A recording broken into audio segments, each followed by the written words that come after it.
आणि आता बातमी आहे, नाशकात झालेल्या अवकाळी पावसामुळे कांदा पिकाचं मोठं नुकसान झालंय। उन्हाळी कांद्याला सर्वाधिक फटका बसलाय। मखमलाबादमध्ये सर्वाधिक नुकसान झालं असून ऐन काढणीच्या वेळेस कांदा खराब झाल्यामुळे शेतकरी हवालदिल झालाय।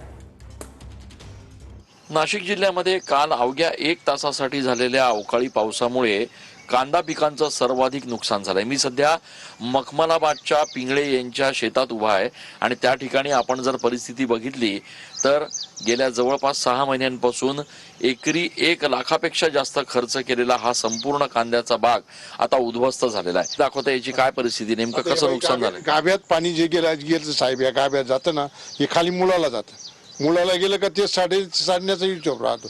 तो आता महिन्याभरात कांदे काढायला आले, महिन्यात तो सडून जाणार, हे पोचट होऊन जाणार। तातडीनं या संदर्भातले पंचनामे होऊन शेतकऱ्यांना याची काहीतरी मदत मिळावी अशीच सर्वसामान्य शेतकऱ्यांची अपेक्षा आहे। कॅमेरा पर्सन गणेश सह मी चंदन पूजा अधिकारी, TV9 मराठी।